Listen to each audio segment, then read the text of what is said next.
Hello students, इस video में हम लोग एक नया टॉपिक देखते हैं इक्विवेलेंट कॉन्सेप्ट के। ग्राम इक्विवेलेंट वेट या ग्राम इक्विवेलेंट उसी को हम लोग कहते हैं। ये टॉपिक बहुत ही इंपॉर्टेंट है क्योंकि हम जैसे हमने मोल कॉन्सेप्ट से किसी क्वेश्चंस को सॉल्व करते थे मोल मेथड से रिएक्शन को बैलेंस करके, तो अभी देखेंगे बिना बैलेंस किए हुए केमिकल रिएक्शंस को हम लोग सॉल्व कर पाएंगे। तो उसके लिए हमें ये चीज समझना होगा, ग्राम इक्विवेलेंट वेट या ग्राम इक्विवेलेंट। तो ये क्या होता है gram equivalent? It is simply जब किसी चीज के हम लोग इक्विवेलेंट वेट को ग्राम में रिप्रेजेंट कर देते हैं, मतलब इक्विवेलेंट वेट को जब हम लोग ग्राम लिख देते हैं तो हो जाता है उसके ग्राम इक्विवेलेंट वेट। तो ये क्या है? ये होते हैं value of equivalent weight, value of equivalent weight in gram. हम जानते हैं कि इक्विवेलेंट वेट एक नंबर होता है, किसी चीज का इक्विवेलेंट वेट नंबर होता है, उसके आगे अगर हम लोग ग्राम लिख देंगे तो हो जाएंगे gram equivalent weight. For example हमें पता है कि अगर mg है तो इसके इक्विवेलेंट वेट कितने होते हैं? Equivalent weight is equal to 12 होता है।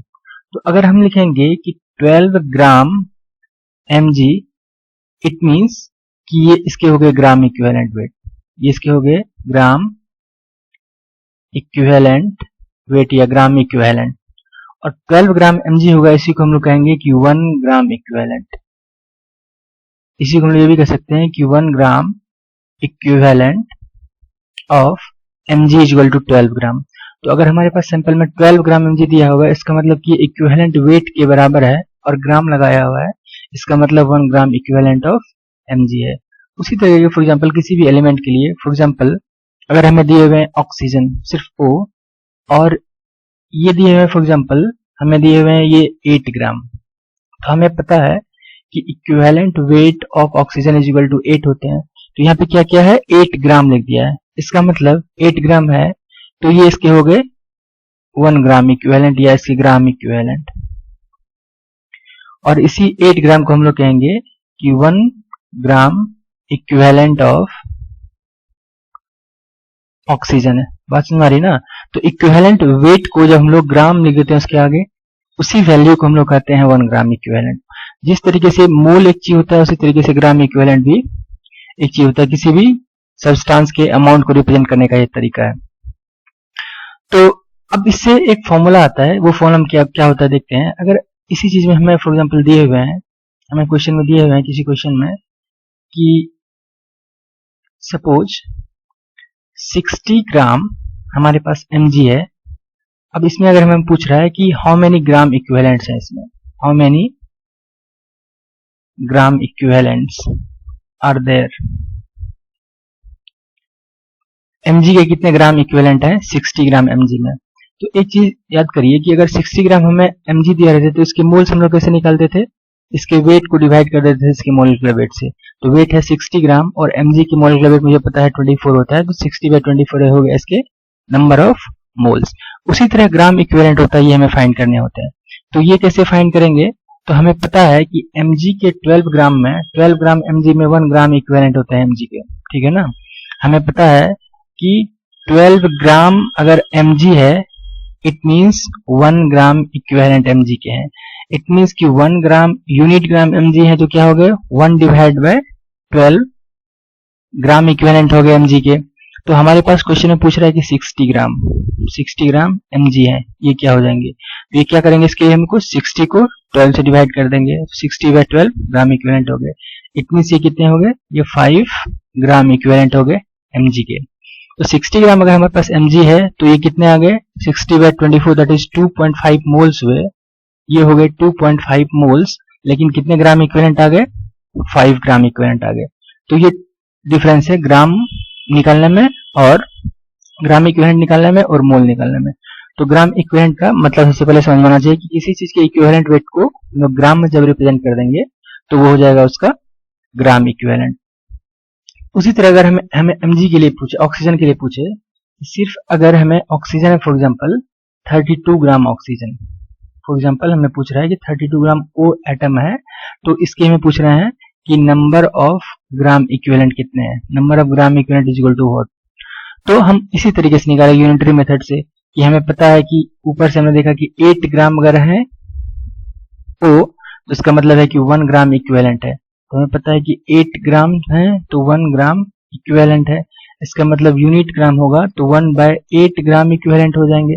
तो अगर हमारे पास क्वेश्चन में 32 ग्राम है तो ये क्या हो जाएंगे 32 divide by 8 gram equivalent is equal to ये कितने हो गए 4 ग्राम इक्विवेलेंट हो गए ऑफ ऑक्सीजन। ठीक है, तो बार बार इस यूनिटरी मेथड को यूज करना थोड़ा टाइम कंज्यूमिंग है। बात हमें समझ में आ गई, इस तरीके से होता है, लेकिन ये टाइम कंज्यूमिंग है। यहाँ पे मैं क्या कर रहा हूँ, अगर हमारे पास वेट ग्राम में दिया है, ग्राम इक्विवेलेंट निकालने के लिए क्या किया है, तो हमने फॉर्मूला जो लिखा है ये लिखा है, ऊपर में लिखा है हमने वेट गिवन, ऊपर में क्या लिखा है, जिस चीज के वेट हमें निकालना है उसके वेट दिए हुए हैं। नीचे से हम किस चीज से डिवाइड कर रहे हैं, तो नीचे में यहाँ पे उसके इक्विवेलेंट वेट से डिवाइड कर रहे हैं। यहाँ भी नीचे ऊपर में क्या लिखा है, जो वेट दिए हुए हैं, नीचे में किस चीज से डिवाइड किया, इक्विवेलेंट वेट से। मतलब कि नंबर ऑफ ग्राम इक्विवेलेंट हो जाएंगे, जो वेट हमें दिए रहते हैं ग्राम में, डिवाइड बाय उसके इक्विवेलेंट वेट। तो ये क्या हो गए, ये हो गए नंबर ऑफ ग्राम इक्विवेलेंट निकालने का तरीका। ठीक है, ये कहाँ से आया है, ये उसी चीज से आया है, डेफिनेशन से आया है, यूनिटरी मेथड से आया है। तो मैं इसको सिंपली फॉर्मूला के टर्म्स में ये कर दिया कि किसी चीज की अगर हमें वेट दिए हैं और उस इसमें कितने नंबर ऑफ ग्राम इक्विवेलेंट है ये फाइंड करना है, तो उस वेट जो हमारे पास वेट दिया हुआ है ग्राम में, उसको डिवाइड कर देना है उसके इक्विवेलेंट वेट से। तो इक्विवेलेंट वेट एलिमेंट हो, कंपाउंड हो, या आयन हो, या एसिड हो, या बेस हो, ये कैसे निकालते हैं, इसके लिए मैंने वीडियो बनाया था, उससे क्लियर होगा आपका। तो नंबर ऑफ ग्राम इक्विवेलेंट हम ऐसे फाइंड करते हैं कि वेट जो ग्राम में दिए रहते हैं डिवाइड बाय इक्विवेलेंट वेट, ये कैसे होगा, ये इसी तरीके से होगा यूनिटरी मेथड से। हमें पता है कि 1 ग्राम इक्विवेलेंट जो होते हैं, इक्विवेलेंट वेट इन ग्राम होते हैं। तो mg के फॉर एग्जांपल लिया तो 12 ग्राम mg में 1 ग्राम इक्विवेलेंट हो गए, तो यूनिट ग्राम mg में हो गए 1/12 ग्राम इक्विवेलेंट। और जो क्वेश्चन में दिए हुए इन ग्राम वेट, तो 60 से मल्टीप्लाई कर दिया तो 5 वैल्यू आ गया। तो ऊपर में क्या वैल्यू है, वेट इन ग्राम, नीचे में क्या है, इक्विवेलेंट वेट। तो ये नंबर ऑफ ग्राम इक्विवेलेंट के फॉर्मूला हो गया। तो किसी चीज का अगर हमें फॉर एग्जांपल क्वेश्चन दिए रहे हैं वेट और पूछ रहा है कि उसमें कितने नंबर ऑफ ग्राम इक्विवेलेंट है, तो इस फॉर्मूला को हम लोग या यूज करके उसको सॉल्व कर सकते हैं। तो ये फॉर्मूला आप याद रखें, इसका बार बार यूज होगा ग्राम इक्विवेलेंट कॉन्सेप्ट में। फॉर एग्जांपल हमारे पास क्वेश्चन है कि 50 ग्राम H2SO4 है, तो इसमें हमें फाइंड करना है for example number of gram equivalents is equal to what. तो हम क्या करेंगे नंबर ऑफ ग्राम इक्विवेलेंट निकालने के लिए, तो ये फॉर्मूला यूज करेंगे, number of gram equivalents is equal to weight जो ऊपर में दिए हुए हैं ग्राम में। वेट कितने क्वेश्चन में है, 50 ग्राम, और मुझे पता है कि H2SO4 के इक्विवेलेंट वेट कितने होते हैं, तो इक्विवेलेंट वेट ऑफ H2SO4 हो जाएंगे इसके molecular weight divide by valency factor. ठीक है, ये फॉर्मूला होता है, ये हमने देखा था कैसे होता है। तो इसके मॉलिक्यूलर वेट H2SO4 के कितने होंगे, तो ईच हाइड्रोजन के 1, तो 2 हाइड्रोजन है तो 2 हो गए, सल्फर के 32, 34 और ईच ऑक्सीजन के 16 होते हैं तो 64, मतलब ओवरऑल हो गया 98 इसकी मॉलिक्यूलर वेट। और ये एसिड है, इसके पास 2 हाइड्रोजन है वो रिलीज होंगे वाटर में 2H+, तो valency factor 2, this is equal to 49। तो मतलब इसके इक्विवेलेंट वेट हो गए 49। तो 50/49 आ गए इसके क्या, नंबर ऑफ ग्राम इक्विवेलेंट, किसमें 50 ग्राम अगर हमारे पास H2SO4 है। इसी तरह रिएक्शन में कुछ भी रहेगा तो हम लोग फाइंड कर लेंगे। उसी तरह फॉर एग्जांपल अगर हमारे पास है कि सपोज 100 ग्राम MgOH2 हमें निकालना है, इसमें नंबर ऑफ ग्राम इक्विवेलेंट्स। तो number of gram equivalent equal to हो जाएगा वही उसका वेट इन ग्राम जो दिए हैं divide by equivalent weight. Weight in gram दिया हुआ है क्वेश्चन में कितना, 100 ग्राम, इसको डिवाइड कर देना है इसके इक्विवेलेंट वेट से। तो MgOH2 के इक्विवेलेंट वेट कितने हो जाएंगे, तो इक्विवेलेंट वेट का फॉर्मूला होता है इसकी molecular weight divide by valency factor. Molecular weight MgOH2 का निकाल लेना है, Mg का 24 और ईच ऑक्सीजन के 16, ईच हाइड्रोजन के 1, 17 हो गए, ये 2 है 34 हो गया, तो 34 प्लस 24 तो 58, इसकी मॉलिक्यूलर वेट 58 हो गए। और ये MgOH2 बेस है, ईच MgOH2 को जब हम लोग वाटर में डालते हैं तो ये Mg2+ बनाते हैं और 2OH- बनाते हैं। क्योंकि ये 2OH- रिलीज कर रहे हैं तो इसकी वैलेंसी फैक्टर 2 हो गई, 2 से डिवाइड कर दिया तो इतने हो गए इसके इक्विवेलेंट वेट। तो इसकी वैल्यू कितनी आ गई, 29। तो इस चीज को 29 से डिवाइड कर दूंगा तो इतने आ जाएंगे इसके ग्राम इक्विवेलेंट। अब अगर इसके हमें मोल्स निकालने होते तो क्या करता, सिर्फ वेट को मॉलिक्यूलर वेट से डिवाइड कर देता। तो यहाँ पे क्या कर रहा हूँ, वेट को मॉलिक्यूलर वेट नहीं, वेट को इक्विवेलेंट वेट से डिवाइड कर रहा हूँ, तो हमें नंबर ऑफ ग्राम इक्विवेलेंट्स आ जा रहा है। अब एक पॉइंट ये है नोटिस करने लायक कि हमने पहले देखा था हम मोल निकालते थे, मोल मोल मोल होता था, अभी आ रहा है एक चीज नया चीज, ग्राम इक्विवेलेंट। क्या इस दोनों में कोई रिलेशन होता है, हाँ होता है रिलेशन। ये रिलेशन क्या होता है ये देखते हैं। तो अगला हेडिंग हम लोग देते हैं रिलेशन बिटवीन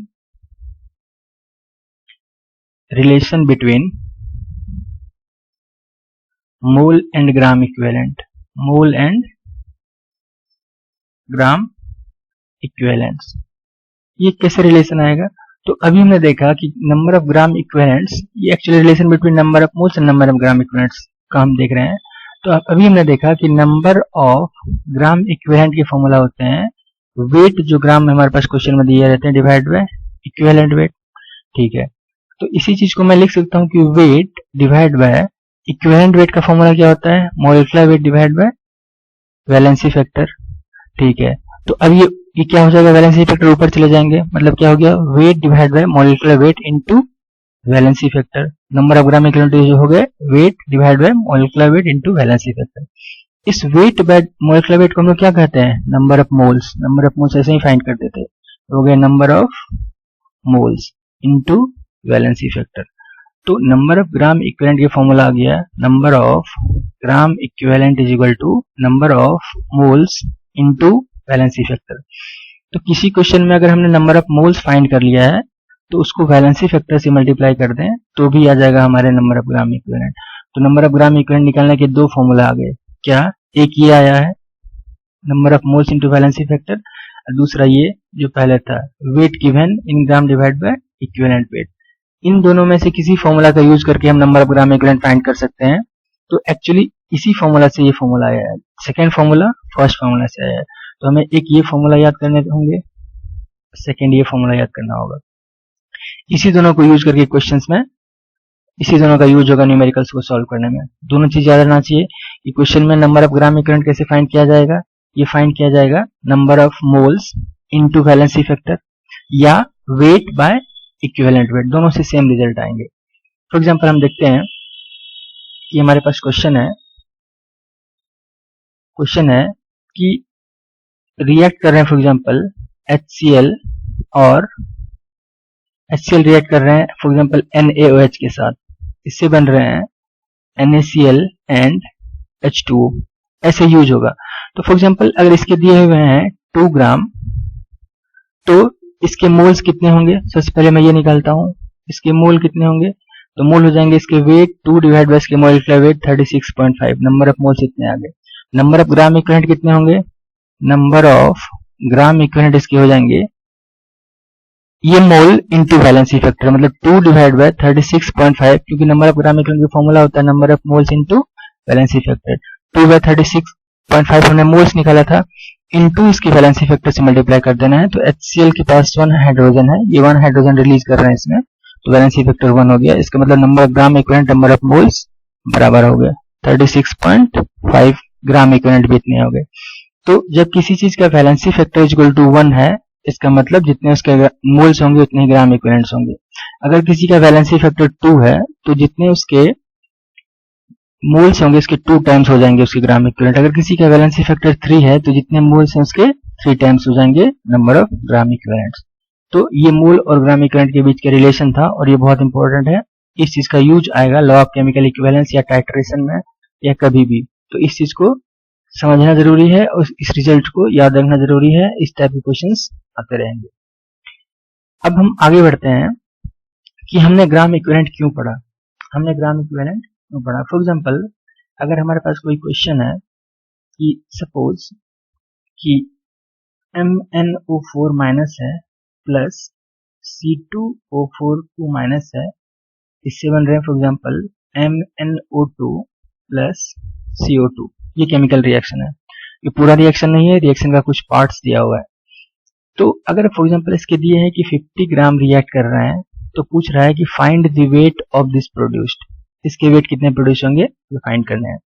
तो इससे पहले जो हमने पढ़ा था मोल मेथड से, तो मोल मेथड से क्या करने होते थे? रिएक्शन को बैलेंस करने होते थे। यहाँ पे कुछ नंबर होता था, फॉर एग्जांपल यहाँ पे कुछ नंबर होता था, फिर हम यूनिटरी मेथड से करते थे कि इतने मोल से इतने मोल प्रोड्यूस हो रहे हैं तो 1 मोल से कितने प्रोड्यूस होंगे, और 50 ग्राम में कितने मोल होंगे उतने कम मोल से कितने प्रोड्यूस होंगे। तो इससे हम क्या करते थे, इस 50 को मॉलिक्यूलर वेट से डिवाइड कर देते थे, मोल आ जाता था, कितने मोल से कितने मोल प्रोड्यूस होंगे, फिर इसके मोल निकाल लेते थे, फिर इस मोल के इसके मॉलिक्यूलर वेट से मल्टीप्लाई कर देते थे, इसके वेट आ जाते थे। बट हम अभी पढ़ रहे हैं कि ग्राम इक्विवेलेंट मेथड, वो मोल मेथड था, ये कौन सा मेथड है, ग्राम इक्विवेलेंट मेथड। इस मेथड से क्वेश्चन को सॉल्व करने के लिए हमें क्या करने होंगे, रिएक्शन को बैलेंस नहीं करने होगा किसी केमिकल रिएक्शन में। तो उसके लिए सबसे पहले हमें एक चीज देखना होगा, लॉ ऑफ केमिकल इक्विवेलेंस। एक नया पॉइंट आता है, लॉ ऑफ केमिकल इक्विवेलेंस। उसको अगर हम लोग यूज करते हैं तो हमें क्वेश्चंस को हम डायरेक्टली सॉल्व कर पाएंगे without balancing the chemical reaction. और उसी के लिए इतना हम लोग पढ़ रहे थे इक्विवेलेंट वेट। तो अगला हेडिंग है law of chemical equivalence. Law of chemical equivalence, ये बहुत इंपॉर्टेंट लॉ है, इस चीज को ध्यान से समझें। क्या होता है लॉ ऑफ इक्विवेलेंस, क्या कहता है लॉ ऑफ इक्विवेलेंस? ये कहता है कि किसी भी केमिकल रिएक्शंस के ड्यूरेशन में नंबर ऑफ ग्राम इक्विवेलेंट जो होंगे किसी भी रिएक्टिंग स्पीसीज के या किसी भी प्रोडक्ट प्रोड्यूस होंगे, सारे के नंबर ऑफ ग्राम इक्विवेलेंट बराबर होंगे। फॉर एग्जाम्पल, अगर रिएक्ट कर रहे हैं A plus B plus C, इससे बन रहा है D plus E plus F plus G plus so on, कुछ भी बन रहा है। फॉर एग्जाम्पल ये हमारे पास रिएक्शन है। तो अब इसे हमें इस लॉ से सॉल्व करने के लिए बैलेंस नहीं करने होंगे। मोल मेथड से सॉल्व करने के लिए इसको बैलेंस करने होते थे इस क्वेश्चन को सॉल्व करने के लिए, लेकिन अभी बैलेंस नहीं करना है। यहाँ पर क्या होगा, लॉ ऑफ केमिकल इक्विवेलेंस क्या कहते हैं कि जितने ग्राम इक्विवेलेंट A के रिएक्ट करेंगे उतने ही ग्राम इक्विवेलेंट B के रिएक्ट करेंगे, उतने ही ग्राम इक्विवेलेंट C के रिएक्ट करेंगे, और same number of gram equivalent D का प्रोड्यूस होगा, उतना ही ग्राम इक्विवेलेंट E का प्रोड्यूस होगा, उतना ही ग्राम इक्विवेलेंट F का, उतना ही G का होगा। मतलब सारे रिएक्टिंग स्पीसीज के और सारे प्रोडक्ट के ग्राम इक्विवेलेंट बराबर होते हैं किसी भी केमिकल रिएक्शंस में। यही कहता है लॉ ऑफ केमिकल इक्विवेलेंस। तो ये क्या कहता है, according to law of chemical equivalence, number of gram equivalent या मिली इक्विवेलेंट, ग्राम इक्विवेलेंट या मिली इक्विवेलेंट, अगर हमारे पास ग्राम इक्विवेलेंट है तो मिली इक्विवेलेंट निकालने के लिए 1000 से मल्टीप्लाई कर देते हैं। Number of gram equivalents of reactants of all the reactants and products are equal in any chemical reaction. In any chemical reaction, अगर कोई भी केमिकल रिएक्शन है तो जितने चीज रिएक्ट कर रहे हैं और जितने चीज प्रोड्यूस कर रहे हैं सारे के ईच के ग्राम इक्विवेलेंट बराबर होंगे। मतलब इस वाले केमिकल रिएक्शन में हो जाएगा number of gram equivalent of A will be equal to number of gram equivalent of B, and this will be equal to number of gram equivalent of C, and this will be equal to number of gram equivalent of D, and this will be equal to number of gram equivalent of E, and so on, and this will be equal to number of gram equivalent of F, and will be equal to number of gram equivalent of G। मतलब सारे चीज के number of gram equivalent बराबर होंगे। तो इस चीज को अगर मैं इस सिर्फ लाइन को यूज करूंगा, इस कॉन्सेप्ट को यूज करूंगा, तो मुझे केमिकल रिएक्शन को सॉल्व करने के लिए बैलेंस नहीं करने होंगे क्वेश्चन को। विदाउट बैलेंसिंग इस चीज को यूज करके हम लोग सॉल्व कर सकते हैं। कैसे कर सकते हैं? फॉर एग्जांपल मैं एक रिएक्शन लिखता हूं। मान लेते हैं कि MgCO3 है, मैग्नीशियम कार्बोनेट। इसको हीट करने से बनता है MgO plus carbon dioxide. Suppose इसके मोल दिए हुए हैं 1 मोल, इसके क्वेश्चन में मोल दिए हैं 1 मोल, तो पूछ रहा है कि इसके कितने वेट प्रोड्यूस होंगे या क्या प्रोड्यूस होगा। ठीक है, इसके हमें सिर्फ ये दिए हैं 1 मोल दिए हुए हैं। तो मैं क्या करूंगा, इसके ग्राम इक्विवेलेंट फाइंड कर लूंगा। इसके ग्राम इक्विवेलेंट कितने हो जाएंगे? तो ग्राम इक्विवेलेंट का फॉर्मूला होता है, अभी हमने देखा था, मोल इनटू वैलेंसी फैक्टर। तो मोल इसके कितने हैं 1, और MgCO3 है तो इसके वैलेंसी फैक्टर 2 होंगे। क्यों? क्योंकि Mg 2 plus and CO3 2 minus है, ये सॉल्ट है। तो केटायन के ऊपर या एनायन के ऊपर जो चार्ज होते हैं वही होता है वैलेंसी फैक्टर। तो +2 चार्ज है, -2 चार्ज है, मतलब मैग्नीट्यूड 2 है, तो वैलेंसी फैक्टर 2 हो गए, मतलब ग्राम इक्विवेलेंट 2 हो गए। इसका मतलब इसके भी ग्राम इक्विवेलेंट 2 होंगे, इसके भी ग्राम इक्विवेलेंट 2 होंगे। तो अगर इसका वेट पूछ रहा है तो इसका मुझे ग्राम इक्विवेलेंट पता हो गया, तो ग्राम इक्विवेलेंट ऑफ Mg कितने पता हो गए? 2 है। Gram equivalent of MgO will be equal to 2। MgO की मुझे अब ग्राम इक्विवेलेंट पता हो गया, इसका वेट निकालना है तो निकाल देंगे उसी फॉर्मूला को यूज करके। अब हम MgO की बात करते हैं, इसके ग्राम इक्विवेलेंट आ गए 2, इसके वेट निकालना है तो ग्राम इक्विवेलेंट का फॉर्मूला क्या होता है, दो फॉर्मूला होता है। तो पहले वाला यूज करते हैं, mole into valency factor is equal to 2। इसका मतलब मोल, और इसके वैलेंसी फैक्टर कितने होंगे MgO के, तो MgO के भी वैलेंसी फैक्टर 2 होंगे। क्यों? क्योंकि Mg के ऊपर 2 प्लस चार्ज होता है, O के ऊपर 2 माइनस चार्ज होता है। अगर इसको मैं ब्रेक करूं तो इसके वैलेंसी फैक्टर 2 हो गए इज इक्वल टू 2। इसका मतलब MgO के मोल कितने आ गए, 1 आ गए। अब MgO का मोल अगर 1 है तो उसका वेट कैसे निकालेंगे, तो किसी चीज का मोल अगर मुझे पता है तो वेट इक्वल टू होता है मोल इंटू उसके मोलिकुलर वेट। ऐसा क्यों होता है, क्योंकि मोल का फॉर्मूला होता है weight divide by molecular wait. It means weight find करना है, अगर मोल पता है तो उसके मोलिकुलर वेट से अगर हम मल्टीप्लाई कर देंगे तो वेट आ जाएगा। तो मोल मुझे पता है MgO का 1 आया अभी सॉल्व करके, और मोलिकुलर वेट MgO का हम फाइंड कर लेंगे। Mg का 24 और ऑक्सीजन का 16 इज इक्वल टू 40। तो 1 इंटू 40 इज इक्वल टू 40 ग्राम आ गया वेट। तो अभी क्या हुआ कि 40 ग्राम इसके वेट आए। कि इस क्वेश्चन को सॉल्व करने के लिए हमें इक्वेशन को बैलेंस नहीं करना पड़ा। इसको हमने कैसे किया, इसको नंबर ऑफ ग्राम इक्विवेलेंट से सॉल्व किया है। तो अभी पॉइंट है कि इसको हम लोग बैलेंस करके भी कर सकते थे, ये रिएक्शन ऑलरेडी बैलेंस है तो ये रिएक्शन छोटा सा रिएक्शन है, इसको हम लोग बैलेंस करके भी कर सकते थे कि 1 मोल से 1 मोल प्रोड्यूस हो रहे हैं। अगर 1 मोल है तो 1 मोल बनेंगे, 1 मोल हो गया, इसका वेट निकाल लेंगे। बट आगे हम देखेंगे कि हमारे पास कॉम्प्लेक्स रिएक्शंस आएंगे जिसको कि बैलेंस करना आसान नहीं होगा या टाइम कंज्यूमिंग होगा। तो ऐसे सिचुएशंस में ये वाला चीज लगाना आसान रहता है हमारे लिए। तो ऐसे सिचुएशंस में अगर हम लोग ग्राम इक्विवेलेंट मेथड से क्वेश्चन को सॉल्व करते हैं तो क्वेश्चन इजीली सॉल्व होता है, जल्दी आंसर आता है, सही आंसर आता है। एक और एग्जांपल लिखते हैं। मान लेते हैं कि हमारे पास क्वेश्चन है Na3PO4 रिएक्ट कर रहे हैं BaCl2 से और प्रोडक्ट बन रहा है Ba3PO4 होल 2 प्लस NaCl। ये रिएक्शन उससे थोड़ा कॉम्प्लेक्स है, थोड़ा बड़ा है। इसको बैलेंस करने के लिए मुझे थोड़े से टाइम लगेंगे, ठीक है। तो अब ऐसा करता हूँ, इसको बैलेंस नहीं करता हूँ। इसकी फॉर एग्जांपल वेट दिए हैं 50 ग्राम, पूछ रहा है find the weight of this produced. इसके वेट इक्वल टू क्या होंगे, इसके वेट कितने प्रोड्यूस होंगे हमें ये फाइंड करने हैं। तो मैं क्या करूंगा, सबसे पहले कुछ नहीं करना है मुझे, जिस दो चीज के बीच में रिलेशन लिखना है करने हैं, दोनों के ग्राम इक्विवेलेंट बराबर होंगे, सारे के बराबर होंगे, तो मैं इन दोनों की बात कर रहा हूँ अभी। इसका मतलब कि number of gram equivalent of Na3PO4 हो जाएंगे equal to number of gram equivalent of Ba3PO4 whole 2। दोनों के ग्राम इक्विवेलेंट बराबर हो जाएंगे। इसके ग्राम इक्विवेलेंट हम निकाल सकते हैं फॉर्मूला से। हमारे पास फॉर्मूला है, दो फॉर्मूला है, एक वेट बाय इक्विवेलेंट वेट से निकालें या मोल इनटू वैलेंसी फैक्टर से निकालें, दोनों सेम रिजल्ट आएगा। तो पहले मैं इसको क्या करता हूँ, मोल में कन्वर्ट कर देता हूँ इसके ग्राम इक्विवेलेंट के लिए। तो क्या फॉर्मूला होगा, number of gram equivalent of Na3PO4 मतलब Na3PO4 के मोल इनटू वैलेंसी फैक्टर। तो मोल कितना होगा, मोल हो जाएगा 50 डिवाइड बाय इसके मोलिकुलर वेट। तो इसकी मोलिकुलर वेट अभी मैं सिर्फ लिख देता हूँ m molecular weight of Na3PO4, ये फाइंड कर लेना आप।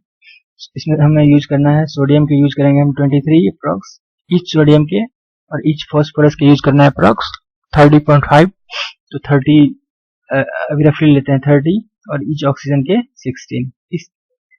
इससे इसके मोलिकुलर वेट हम लोग फाइंड कर लेंगे। तो अभी हमने इतना लिख दिया, तो इतने हो गए इसके ग्राम इक्विवेलेंट। तो ये चीज हमारे पास नोन है, ये चीज हमारे पास नोन है, तो इससे इसके ग्राम इक्विवेलेंट आ गए। This will be equal to into valency factor, valency factor of Na3PO4। देखिए कोई भी सॉल्ट है, इसे ब्रेक करना है, ये सॉल्ट है, इसके हम लोग निकालते हैं वैलेंसी फैक्टर इसको ब्रेक करके। तो Na3PO4 है, इसे ब्रेक करना है, ये ब्रेक करेंगे 3Na plus plus PO4 3 minus. तो PO4 के ऊपर 3 माइनस है, और यहाँ पे ईच Na के ऊपर प्लस 3 चार्ज है, 3Na है तो 3 चार्ज हो गया। तो प्लस 3 माइनस 3 मतलब कि मैग्नीट्यूड दोनों का 3 आया, तो वैलेंसी फैक्टर 3 हो जाएगा। अब सॉल्ट को कैसे ब्रेक करते हैं, तो किसी भी सॉल्ट को AXBY फॉर एग्जांपल सॉल्ट है, इस फॉर्म में से ब्रेक करना है। तो हम पहले लिखते हैं इसका नंबर, A का नंबर कितना है X, X से लिख देते हैं। B का नंबर कितना है Y भी लिख देते हैं, प्लस कर देते हैं। अब A की वैलेंसी इस साइड होती है, तो A की वैलेंसी Y है, B की वैलेंसी X है, तो A के ऊपर में X और B के ऊपर में वाई, अगर ए मेटल है तो प्लस और रेस्ट वाले चीज के ऊपर माइनस। इस तरीके से ब्रेक करते हैं हम लोग किसी भी चीज को, किसी सॉल्ट को, एसिड या बेस या किसी भी कंपाउंड को अगर हमें ब्रेक करना है तो उसी तरीके से इसको ब्रेक किया है। इसी तरीके हम लोग किसी भी चीज को ब्रेक कर लेंगे, किसी भी सॉल्ट को, और हम लोग निकालते हैं उसके वैलेंसी फैक्टर। इसके वैलेंसी फैक्टर इतने आ गए, इतने ग्राम इक्विवेलेंट, यही हो जाएगा इसके ग्राम इक्विवेलेंट, मतलब मोल इसके, mole of Ba3PO4 whole 2 into इसके वैलेंसी फैक्टर। तो इसके मोल हमें निकालना है, इसके वेट निकालना है, तो मोल निकालना है, तो इसको लिखता हूं मोल इंटू वैलेंसी फैक्टर BO3PO4 का कितना होगा, तो Ba3PO4 होल 2 को हमें ब्रेक करने होंगे। तो इसको इसी तरीके से ब्रेक होगा। ये किस तरीके से ब्रेक होगा, 3, ये ब्रेक होंगे 3Ba2 प्लस 2PO4 3 माइनस। कैसे ब्रेक हुआ, पहले इसका Ba का नंबर लिखा 3 Ba, PO4 का नंबर लिखा 2 PO4, Ba का वैलेंसी इस साइड है 2, PO4 का वैलेंसी इस साइड है 3, ये मेटल है, इसके ऊपर प्लस, इसके ऊपर माइनस, ये ब्रेक हो गया। अब यहाँ पे देखेंगे टोटल चार्ज कितने हैं, 3 इंटू प्लस 2 प्लस 6, यहाँ पे चार्ज कितना है 2 इंटू माइनस 3 माइनस 6, दोनों का मैग्नीट्यूड किसी का लेंगे तो 6, इसके वैलेंसी फैक्टर 6 आ जाएंगे। अब इस तरीके से हमारे पास आ गया क्या, मोल्स ऑफ Ba3 हो PO4 होल 2 कितने आ जाएंगे। तो इस तरीके से हमारे पास आ जाएगा वैल्यू ऑफ मोल, नीचे लिख रहा हूँ, इस तरीके से ये मोल किसके है, Ba3PO4, तो मोल्स ऑफ Ba3PO4 हो जाएगा 50 divide by molecular weight of Na3PO4 निकालेंगे, Na3PO4 के मोलिकुलर वेट इंटू 3 और डिवाइड बाय ये 6 नीचे आ जाएगा, डिवाइड बाय 6, इतने मोल आ गए। इसके वेट निकालना है, तो ये मोल किसके हैं, ये मोल है Ba3PO4 होल 2, तो ये मोल है किसके, तो मोल है ये Ba3PO4 होल 2 का।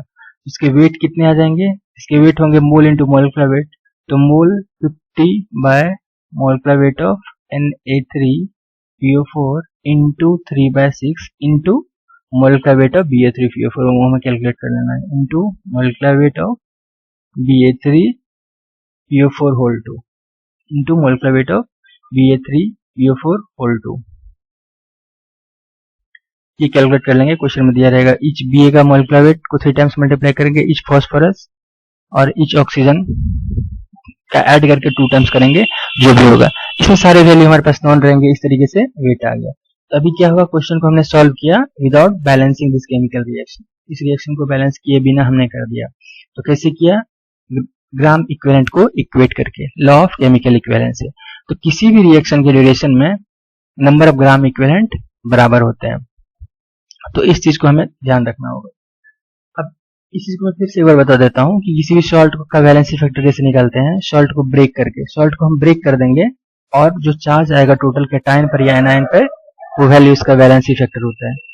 तो कोई सॉल्ट है AX BY, इसे ब्रेक करना है तो A का नंबर पहले लिखते हैं X, A लिख देते हैं, प्लस B का नंबर लिखते हैं Y, B लिख देते हैं, दोनों को ऐड कर दिया, ठीक है, इसी से ब्रेक किया होंगे। A का वैलेंसी इस साइड होता है, तो A का वैलेंसी है Y, B का वैलेंसी इस साइड है X, A मेटल है तो प्लस चार्ज, ये माइनस, इस तरीके से ब्रेक हो गया। इसी तरीके से किसी चीज का हम लोग ब्रेक कर लेंगे, फॉर एग्जाम्पल हमें ब्रेक करना है कि सोडियम सल्फेट Na2SO4, ये इसी तरीके से ब्रेक हो जाएगा 2Na प्लस SO4 2 माइनस, तो इसके वैलेंसी फैक्टर हो जाएंगे 2, valency factor is equal to 2 इस चीज का। फॉर एग्जाम्पल हमें ब्रेक करना है कैल्शियम बाइकार्बोनेट CaCO3 होल 2, ये भी ब्रेक होगा, Ca का नंबर प्लस बाइकार्बोनेट CO3, इसका नंबर 2 है, यहाँ पे +2, यहाँ पे 2 माइनस, तो valency factor is equal to 2। कोई भी सॉल्ट रहेगा, फॉर एग्जाम्पल हमारे पास है Na3PO4, ये है, तो ये हो जाएंगे 3Na प्लस PO4 3 माइनस। तो किसी भी चीज को हमें ब्रेक करना है, इस तरीके से ब्रेक कर देंगे। फॉर एग्जाम्पल HCl, ये भी इसी तरीके से ब्रेक होता है, H का नंबर 1 Cl का नंबर 1 प्लस कर दिया, H के ऊपर प्लस Cl के ऊपर माइनस, क्योंकि Cl मोर इलेक्ट्रोनेगेटिव है, इसका वैलेंसी इस साइड, इसका वैलेंसी 1 है, दोनों के वैलेंसी 1 1 है। फॉर एग्जाम्पल H2SO4 है, ये भी इसी तरीके से ब्रेक होता है, H2SO4, H का नंबर 2H और सल्फेट है SO4, हमें इतना समझना होगा कि ये सल्फेट होते हैं, प्लस SO4, इसका वैलेंसी 2 है 2, इसका वैलेंसी 1 है 1, इसके ऊपर प्लस माइनस, 1 प्लस को प्लस ही लिखते हैं, इसलिए 2H प्लस और SO4 2 माइनस। तो इसके वैलेंसी फैक्टर 2 होते हैं। इस तरीके से किसी चीज को हम लोग ब्रेक कर देंगे और वैलेंसी फैक्टर निकालेंगे और सारे के ग्राम इक्विवेलेंट इक्वेट कर देना है, तो क्वेश्चन सॉल्व हो जाएंगे। और इस वाली चीज के ग्राम इक्विवेलेंट कॉन्सेप्ट के यूज हर जगह आएंगे। अभी टाइट्रेशन हम लोग पढ़ेंगे, एसिड बेस टाइट्रेशन या रेडॉक्स टाइट्रेशन या नॉर्मल केमिकल इक्वेशन को सॉल्व करने के लिए मोल से करें या ग्राम इक्विवेलेंट से करें, तो ग्राम इक्विवेलेंट से सॉल्व करने के लिए हमें इसके यूज होते हैं। तो अगर फॉर एग्जांपल कोई मल्टी स्टेप केमिकल रिएक्शन है, तो मल्टी स्टेप केमिकल रिएक्शन में भी सारे के ग्राम इक्विवेलेंट बराबर होंगे। मल्टी स्टेप केमिकल रिएक्शन के ड्यूरेशन भी सारे चीज की जितनी चीज रिएक्ट कर रहे हैं सारे के ग्राम इक्विवेलेंट बराबर होंगे। फॉर एग्जांपल उस समय बैलेंस करना आसान नहीं रहता है। For example A plus B से मिलके बन रहा है सी प्लस डी। अब यहाँ जो सी प्रोड्यूस हुआ है यही सी ई से रिएक्ट किए, इससे बना एफ प्लस जी। यहाँ जो एफ प्रोड्यूस हुआ ये एफ प्लस एच से रिएक्ट करके फॉर एग्जांपल आई प्लस जे बना। अब क्वेश्चन में हमें दिए हुए हैं वेट ऑफ इसके 2 ग्राम, find the weight of J produced. तो हम क्या करेंगे, हमें लिख देना होगा, हम मतलब इस रिएक्शन में ये होगा gram equivalent of A will be equal to gram equivalent of B will be equal to gram equivalent of C and gram equivalent of C will be equal to gram equivalent of E is equal to gram equivalent of F is equal to gram equivalent of G and gram equivalent of F is equal to gram equivalent of H is equal to gram equivalent of I is equal to gram equivalent of J। क्यों? क्योंकि इस दोनों के बीच में common है C, इसका मतलब E का ग्राम इक्विवेलेंट A के बराबर हो गया। इस दोनों के बीच में कॉमन है F, इसका मतलब E के ग्राम इक्विवेलेंट F के बराबर हो गया, E के ग्राम इक्विवेलेंट A के बराबर थे। इसका मतलब हमें फाइनली पता चल गया कि इसके ग्राम इक्विवेलेंट इसके ग्राम इक्विवेलेंट बराबर है। डायरेक्टली हम लोग इक्वेट कर देंगे। तो इन मल्टी स्टेप केमिकल रिएक्शन भी सारे चीज जो रिएक्ट कर रहे हैं उसके ग्राम इक्विवेलेंट बराबर होते हैं। तो ग्राम इक्विवेलेंट पे क्वेश्चन के लिए मैं अगला वीडियो बनाऊंगा। अभी हमें ये समझने होंगे कि किसी भी केमिकल रिएक्शन के ड्यूरेशन में जितने चीज रिएक्ट कर रहे हैं सारे के ग्राम इक्विवेलेंट बराबर होते हैं। Okay, thank you for watching.